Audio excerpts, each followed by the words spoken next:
Emily slammed her laptop shut, her heart pounding like a drum in a silent room. The message on the screen, "I know who you really are, and I'll make sure everyone else does too," sent a chill down her spine, turning the cozy glow of her Chicago apartment into a cage of shadows. What started as an innocent online chat with a woman named Lily had spiraled into a nightmare, one that threatened to unravel her carefully constructed life as a mid-level accountant in a bustling downtown firm. It all began 6 months ago, during one of those endless winter nights when the wind howled off Lake Michigan like a scornful whisper. Emily Thompson, 28, had always been the picture of reliability, punctual, precise, and profoundly alone. Her days blurred into spreadsheets and conference calls at Harrington and Associates, a conservative financial firm where casual Fridays meant loosening your tie, not your secrets. But at night, in the solitude of her one-bedroom in Lincoln Park, the weight of her unspoken truth pressed down harder. She was gay, had known it since college, but coming from a devout Catholic family in suburban Ohio, she'd buried it deep. No one knew, not her colleagues, not her friends, and certainly not her parents, who still sent weekly emails about potential nice young men from church. That's when she stumbled upon the app. WhisperNet, a discreet platform for LGBTQ+ connections, promising anonymity in a world that often demanded conformity. Emily created a profile under the handle CityDreamer28. Her bio a vague nod to loving jazz clubs and rainy days. She wasn't looking for anything serious, just a spark to remind her she wasn't invisible. Then came Lily's message. "Rainy days make the best stories. What's yours?" Simple, intriguing, no red flags. Lily's profile, Mystery Muse 26, featured a blurred photo of a woman with dark hair silhouetted against a city skyline Chicago's. Emily noted with a thrill. Their chat started light, trading quips about overpriced coffee and the absurdity of rush hour L trains. But soon they delved deeper. Lily shared fragments of her life. A graphic designer freelancing from home, escaping a stifling upbringing in rural Wisconsin where her family's evangelical roots left no room for deviation. "They think love is a straight line," she typed one night.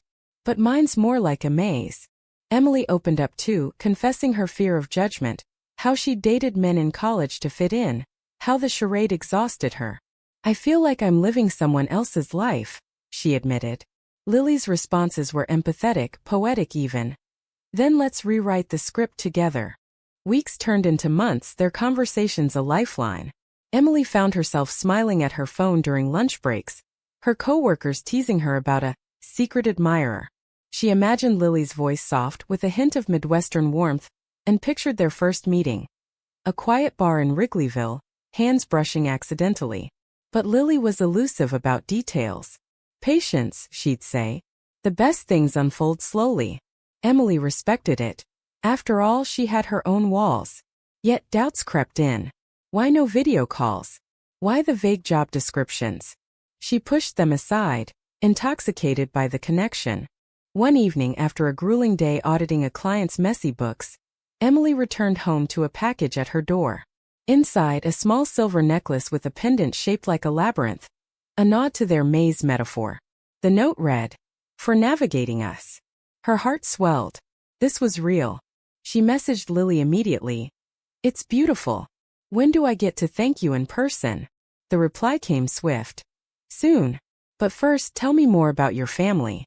What would they say if they knew?" Emily hesitated, fingers hovering over the keys. Her parents, Mark and Susan, were the epitome of Midwestern normalcy. Sunday masses, backyard barbecues, and unspoken expectations. Her older brother, Tom, had married his high school sweetheart, producing 2 perfect kids. Coming out would shatter that facade. "They'd be devastated," she typed. "Dad's all about tradition. Mom prays for my happiness in code." Lily's response, "Sounds suffocating.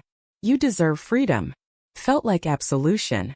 As spring thawed the city, their bond intensified. Lily shared a story of her own rejection. Kicked out at 18 for kissing a girl at a party. "I rebuilt from nothing," she wrote. "You can too." Inspired, Emily started small rebellions, skipping a family Zoom call, browsing pride events online. But the secrecy gnawed at her. "Let's meet," she pleaded one night. After a long pause, Lily agreed. "Okay.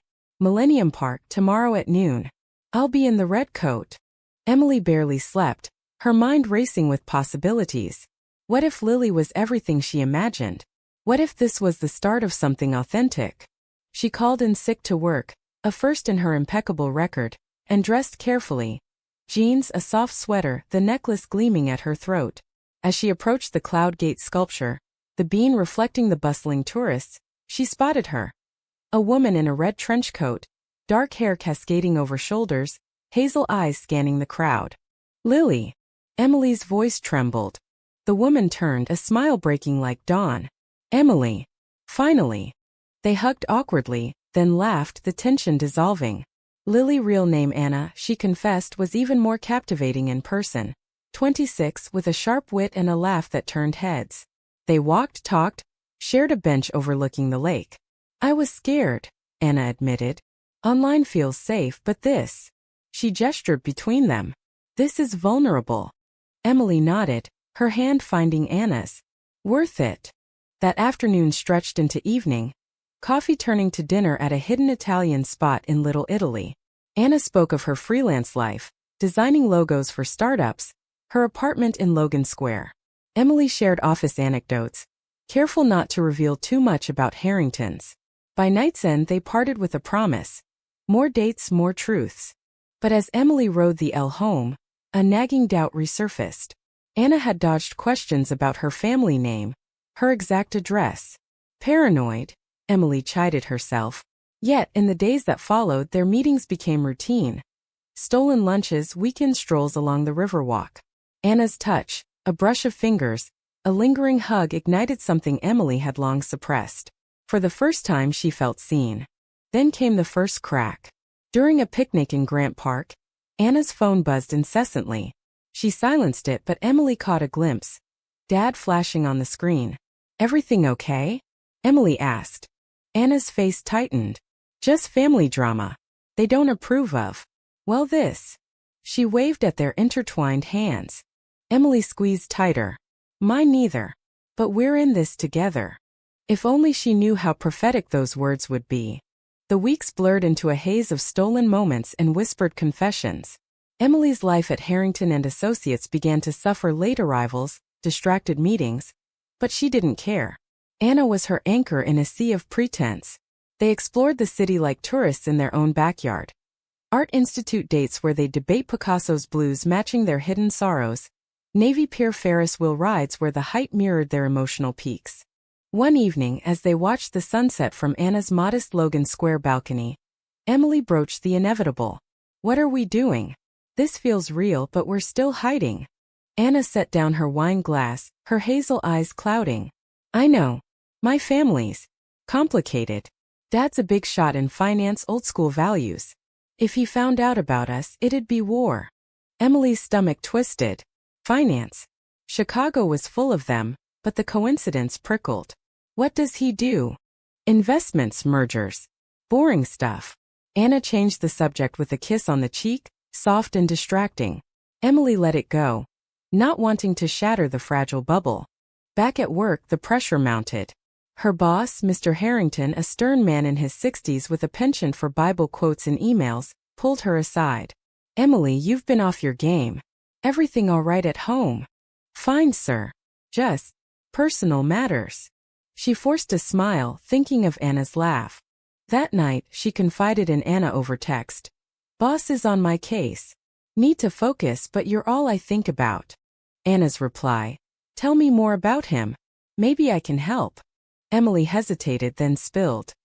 Harrington's firm, the conservative culture, how outing herself could cost her job. They're all about family values. I'd be out.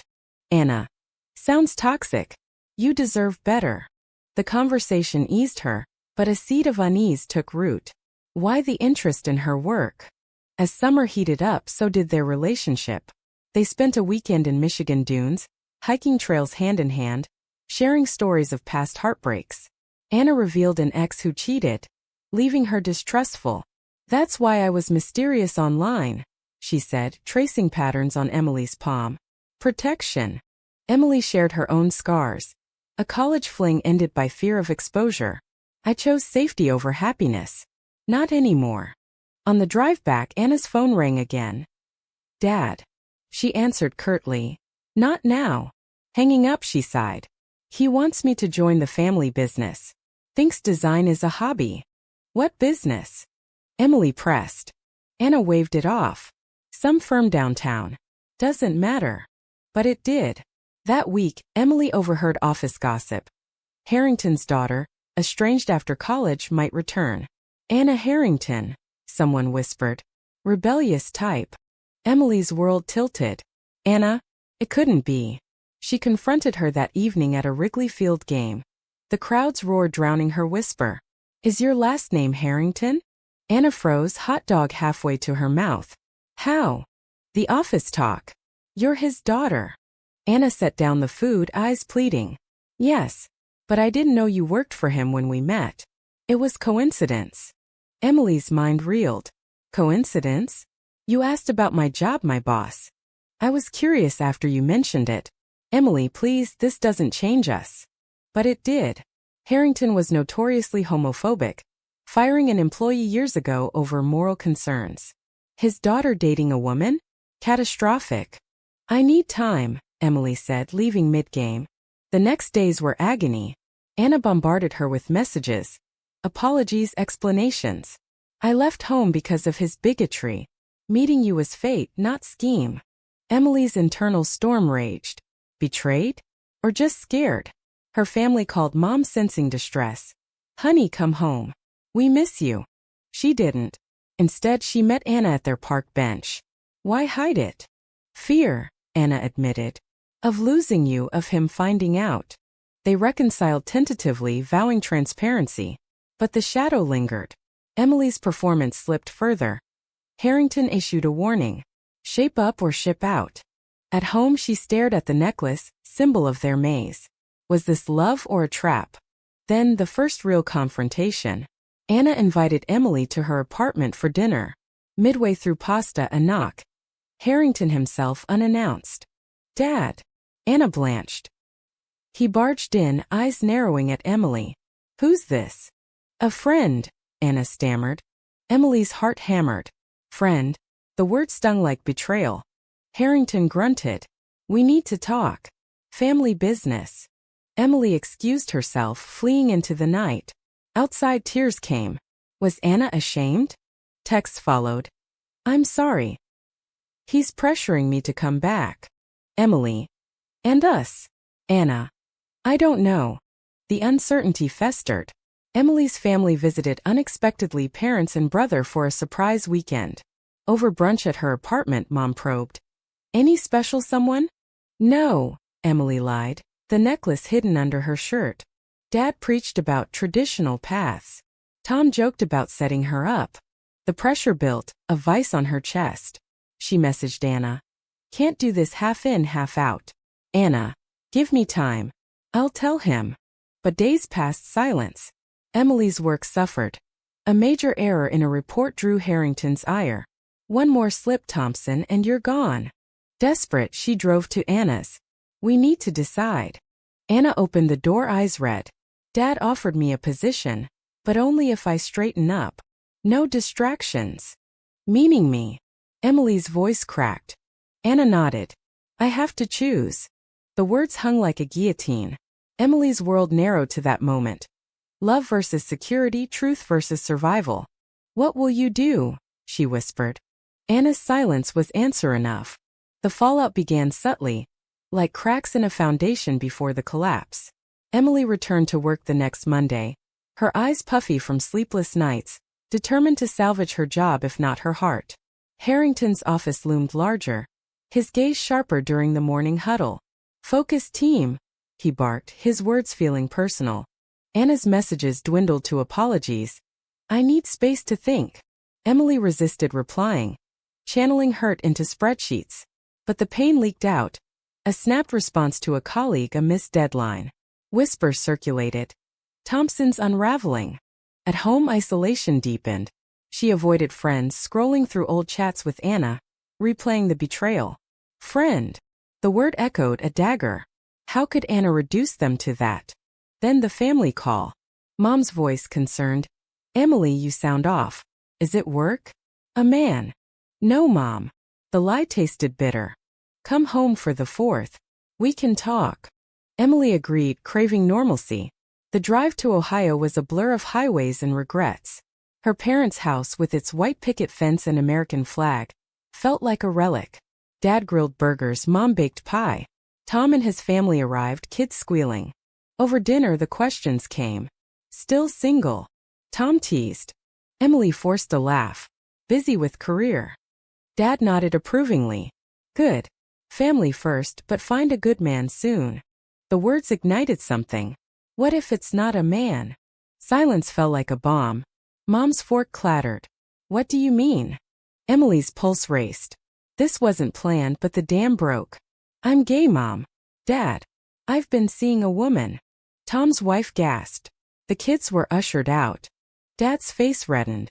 This is nonsense. A phase. It's not, Emily insisted, voice steady despite trembling hands. I've hidden it too long. Mom wept. How could you? What about church? Our community? Arguments ensued, voices rising. Dad quoted scripture. Emily countered with pleas for understanding. Love is love. Not in this house, Dad thundered. Choose us or this sin. Emily left that night hotel-bound, tears streaming. Her phone buzzed. Anna. I told Dad about us. Emily's heart leaped, then sank. What happened? He exploded. Said I'd ruin the family name. Emily. And, Anna. I took the job. But I ended it with conditions. Confusion swirled.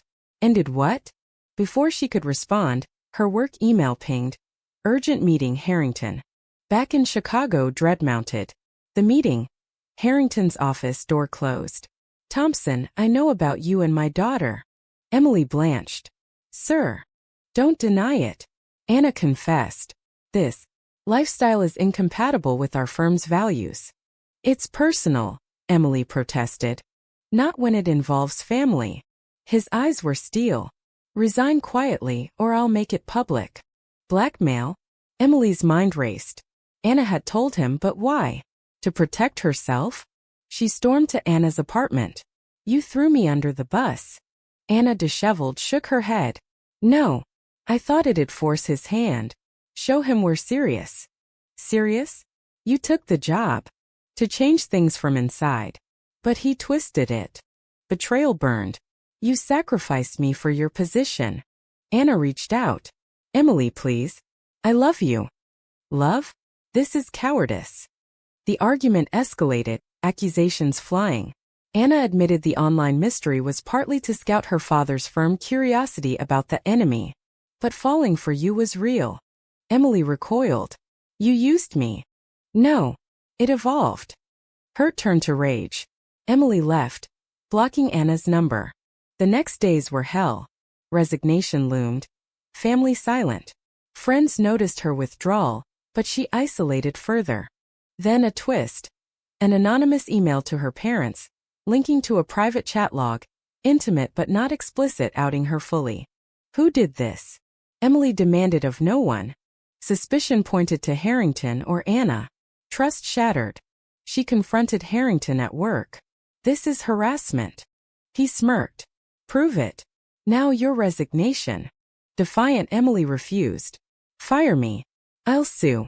He did, citing performance issues. Unemployment hit hard, bills piling. Family fallout worsened. Dad's email disowning her, Mom's pleading calls ignored. Alone in her apartment, Emily stared at the broken necklace, snapped in anger. The maze had trapped her. But awakening stirred. She joined a support group, met others with similar stories. You're not alone, a woman said. Yet the cost. Jobless, estranged, heartbroken. Was this freedom or folly? Unemployment's bite was sharp, sharper than Chicago's autumn winds. Emily pounded pavements, resumes in hand, but rejections piled up. Overqualified, they said, or perhaps whispers from Harrington tainted her name. Networking events turned awkward. Old colleagues averted eyes. Nights were worse, haunted by what-ifs. Had she misjudged Anna? The blocked number meant no answers but curiosity or masochism. Led her to drive by Logan Square. Anna's light was on. A shadow moved. Emily fled, ashamed. Then the unexpected. A call from Tom. Sis, this is messed up. Dad's wrong. Relief flooded. You believe me? Always. Wife and I support you. Come stay with us. Emily declined, pride intact, but the crack in family armor gave hope. Mom texted sporadically. Praying for you. Dad remained silent. Job hunts yielded a temp gig at a progressive nonprofit, advocating for LGBTQ+ rights. Ironic, Emily thought, her downfall birthing purpose. Colleagues were open, stories shared over coffee. My coming out cost me friends, one said, but gained a community. Inspired, Emily volunteered at Pride events, her voice growing stronger. Yet, the scar of betrayal festered. One rainy afternoon, a knock at her door. Anna, soaked eyes desperate. Please hear me out. Emily's resolve wavered. You have 5 minutes. Inside, Anna paced. I quit the job. Dad's ultimatum was too much. Why now? Because I lost you. The anonymous email? It wasn't me. It was Dad to pressure you out. Proof. Anna showed texts. Harrington boasting about handling the problem. Rage boiled. He ruined me. And me, Anna said. Disowned. But it woke me up. I was weak, hiding behind mystery, using our connection as escape. Emily's walls cracked. You hurt me deeply. I know. Forgive me. Not yet. Actions, not words. Anna nodded. I'm applying to design firms that align with who I am. No more closets. They talked hours unpacking layers. Anna's fear rooted in childhood rejection. Emily's in familial duty. Moral dilemmas surfaced. Was hiding ethical? Betraying for self-preservation? Tentative reconciliation began. Coffee dates. No promises. Emily's new job stabilized her. Therapy unpacking trauma. But society struck back. At a nonprofit event, Harrington appeared donor status. He cornered Emily. You cost me my daughter. No, she retorted. Your bigotry did. Words escalated. Security intervened. News spread. Finance mogul clashes with ex-employee over LGBTQ+ rights. Social media exploded. Support for Emily. Backlash against Harrington. His firm suffered boycotts. Clients fled. Anna stood by her, publicly outing their story anonymized. We deserve love without fear. Family thawed. Mom visited, awkward hugs. I don't understand, but I love you. Dad? A letter. I was wrong. Let's talk. Healing, but scars remained. Emily's decisions coming out, confronting cost dearly. Job, trust, innocence. Yet gains. Authenticity, community, perhaps love renewed. As winter returned, Emily and Anna walked the lakefront, hands linked openly. Worth the pain? Emily asked. Anna squeezed. Every bit. But doubts lingered. Had Emily chosen right? Or invited unnecessary suffering? Weight expanding. In the reconciliation phase, add more internal conflict. Emily hesitated at the door, rain pattering like accusations. Anna's presence reopened wounds. Why should I listen? Because I owe you the truth. Anna stepped in, dripping. I was the mysterious one online because I was spying at first. Emily's breath caught. Spying? On Dad's firm. I heard rumors of discrimination, wanted ammo to confront him. Your profile popped up. I engaged anonymously. Deception deepened. So it was all a lie? No. The emotions were real. I fell hard, but fear kept me hidden. Moral quagmire. Anna's choice: infiltrate for justice but entangle innocence. Emily grappled. Forgive the betrayal or walk away. Therapy sessions delved. You both chose self-protection over honesty, the counselor said. Society's prejudice amplified. Online trolls after the news, harassing messages. Emily's temp job became permanent, but caution ruled. Confrontation with Harrington escalated at the event. You're poisoning my daughter, he shouted. No, sir. Love isn't poison. Media frenzy. Interviews requested, Emily declining most. Anna embraced. This is our fight. Family mending. Tom's support led to a group call. Dad stiff. I don't approve, but you're my blood. Partial victory, heavy cost. Emily's awakening. She started a blog, anonymous at first, sharing stories of hidden lives. Readers responded, echoing her pain. With Anna, trust rebuilt slowly. Shared therapy, open talks. A trip to Wisconsin facing Anna's past. Yet the downfalls echo. Financial strain, emotional exhaustion. Was the path worth it? Winter's grip tightened on Chicago, mirroring the resolve hardening in Emily's soul. Her blog gained traction. Voices from across the country sharing tales of closets and courage. The nonprofit promoted her to coordinator, her experiences fueling advocacy. Your story inspires, a young intern said. Anna thrived too. Landed a gig at a queer-friendly agency, designs bold and unapologetic. They dated openly now, dinners with new friends, pride parades hand in hand. But shadows of betrayal lingered in quiet moments. One evening over hot cocoa in Emily's apartment, now adorned with pride flags, Anna broached the past. Do you regret us? Emily stirred her mug. Regret the pain? Yes. The growth? No. Family reconciliation progressed unevenly. Christmas in Ohio tense but present. Dad avoided topics, but gifted a book on understanding LGBTQ+ issues. Mom hugged tighter. Tom whispered, proud of you. Harrington's empire crumbled further. Lawsuit from Emily, backed by evidence of discrimination. Settlement came quietly, compensation apology letter. I was blind, it read. Victory tasted bittersweet. He paid, but what about the hurt? Emily mused. Anna's response. We rebuild. Yet, moral ambiguities persisted. Had Anna's initial deception been justified? Emily's impulsive coming out wise? Choices sparked debates in support groups. Sometimes pain is the price of truth. As spring hinted a final confrontation, Harrington called Anna. Come home. She refused. Not without acceptance. He relented slightly. Dinner invitation, Emily included. The meeting at a neutral restaurant. Awkward silences forced politeness.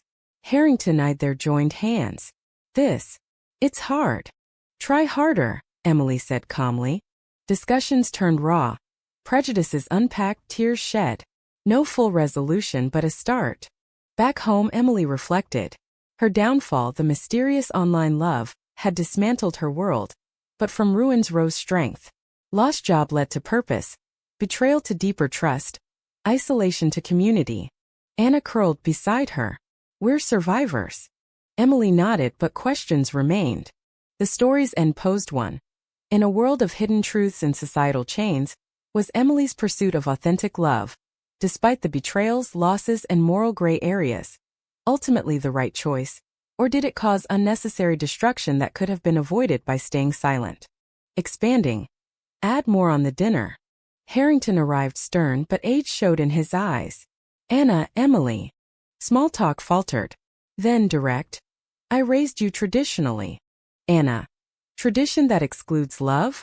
Debate ensued. Bible verses versus human rights.